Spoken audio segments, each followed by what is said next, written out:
মধ্যপ্রাচ্যে এই যুদ্ধ পরিস্থিতি এবং তারই মধ্যে এ রাজ্যের অনেকেই কেউ আটকে রয়েছেন ইরানে, কেউ আটকে রয়েছেন ইসরায়েলে। দু জায়গার ছবি আপনাদের সামনে তুলে ধরছি। একদিকে ইরানে এই মুহূর্তে আটকে রয়েছেন সোনার কাজ করতে যাওয়া শান্তিপুরের 3 যুবক, যুদ্ধের জেরে যাদের বিমানের টিকিট বাতিল হয়ে গেছে এবং তারা বাড়ি কবে ফিরবেন সেই অপেক্ষায় বসে রয়েছে পরিবার। অন্যদিকে ইসরায়েলে আটকে রয়েছে নদিয়ার তেহট্টের এক বাসিন্দা, সেও ইসরায়েলে আটকে রয়েছে। হবে না শুনছি, মানে খবরে দেখছি, টিভিতে দেখছি ইরানে যুদ্ধ হচ্ছে।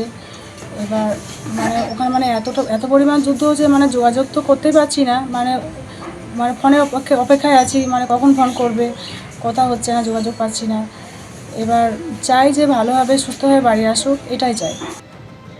একদিকে যেমন ইরানে শান্তিপুরের 3 যুবক তারা আটকে রয়েছেন, অন্যদিকে নদিয়ার তেহট্টের বাসিন্দা যারা নির্মাণ শ্রমিকের কাজের জন্য তেহট্ট থেকে ইসরায়েলে পাড়ি দিয়েছেন, রোজগারের আশায় দেশ ছেড়ে যারা ইসরায়েলে পাড়ি দিয়েছেন তাদের কিন্তু এখনো ফেরার কোনো সম্ভাবনা তৈরি হয়নি। যা এই খবর শুনে, অর্থাৎ ইরান ইসরায়েলে যুদ্ধের খবর শুনে রীতিমতো আতঙ্কে রয়েছেন পরিবারের সদস্যরা। স্বামী ইসরায়েলে আছে, ওখানে তো বোমা পড়ছে, আমরা আটকে আছি।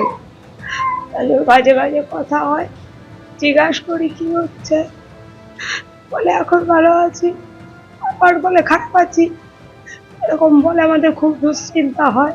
2 ছেলে ইসরায়েল আছে, যুদ্ধ হলে যখন বম টম পড়ে তখন বাংকারে যায়, এইভাবেই আসে। আছে যুদ্ধ থামুক, ভালো থাক। আমার এলাকায় শতাধিক পরিবারের সদস্য ইসরায়েলে আছে, তারা এখন দুশ্চিন্তার মধ্যে আছে, তার পরিবারগুলো খুব দুশ্চিন্তার মধ্যে আছে।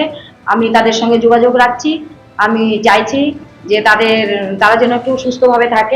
বর্ষা এলে যে জায়গার নামটা সব থেকে বেশি আলোচিত হয় সেটা হচ্ছে ঘাটাল। এখনো পর্যন্ত জলমগ্ন হয়ে রয়েছে সেই ঘাটালের বেশ কিছু এলাকা, কয়েকটি ওয়ার্ডে নৌকা চলছে। পরিস্থিতির কিছুটা উন্নতি হয়েছে বটে, কিন্তু তারপরেও বহু এলাকা এখন জলমগ্ন। সার্বিকভাবে পরিস্থিতি কিরকম জানবো, সরাসরি চলে যাব। সোমনাথ দাস আমাদের প্রতিনিধি রয়েছেন। কি অবস্থা সোমনাথ? শুভজিৎ, দেখো এই মুহূর্তে এখনো পর্যন্ত ঘাটাল শহরের প্রত্যেকটি ওয়ার্ড জলমগ্ন রয়েছে এবং আমরা এখন যেখানে রয়েছি একটি বোটের উপর, স্পিড বোটের উপর রয়েছি, বোটে করে আসছি। এই দেখতে পাচ্ছ দূরে যে এই 3 তলা পাকা বাড়ি, যেটাকে মনে হচ্ছে দোতলা পাকা বাড়ি, কিন্তু এটা 3 তলা, অর্থাৎ তার পুরো 1 তলা ডুবে রয়েছে।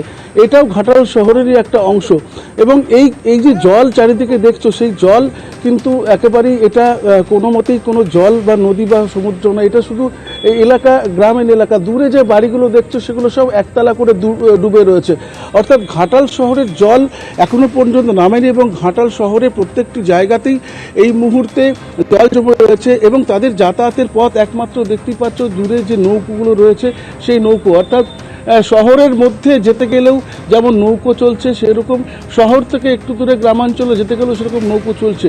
দূরে দেখা যাচ্ছে যে বাড়িগুলো রয়েছে সেগুলো সব কিন্তু 3 তলা করে বাড়ি রয়েছে, কিন্তু তারা 1 তলা একদম জলের তলায় রয়েছে। এই অবস্থা এখন ঘাটালের, যদিও জল এখনো। শুভজিৎ, ধন্যবাদ সোমনাথ।